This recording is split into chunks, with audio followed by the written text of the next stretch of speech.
जय जगन्नाथ लीलू मोटिवेशन वाल चैनल तरफ अनेक टीचर रिक्रुटमेंट सूचना रही। जदि प्रथम थर मो चैनल विजिट कर चैनल को सब्सक्राइब कर दिंतु जहाँफल समस्त टीचर रिक्रुटमेंट सूचना आप निकट में पहुँची पार। चलते आज समस्त रिक्रुटमेंट को देखा। प्रथम ये रिक्रुटमेंट गायत्री स्मार्ट स्कूल तरफ रही। ये स्कूल उभय भुवनेश्वर एंड भवानीपाटना ब्रांच रे वैकेंसी रही। समस्त पीआरटी टीजीटी पीजीटी पोस्ट पर आग्रही शिक्षक आशायी आवेदन करें। चलते परवर्ती रिक्रुटमेंट देखा। यह रिक्रुटमेंट ढेंकानाल जिला तरफ रही।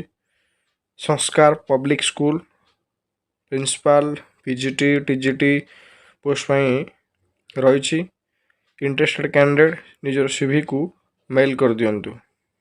परवर्ती रिक्रुटमेंट जाजपुर जिला तरफ रही। डीयू पब्लिक स्कूल जाजपुर जिलार समस्त पीआरटी टीजीटी पीजीटी पोस्ट पर रही। इच्छुक प्रार्थी निजर सीवी को मेल कर दिंतु। मु आशा करुच्ची समस्त नियुक्ति सूचना स्पष्ट भाव दे पारछि। जदि आज भिडियोटी किसी नियुक्ति सूचना देथिबो तेबे भिडियोटी को लाइक करेंगे, शेयर करेंगे। धन्यवाद।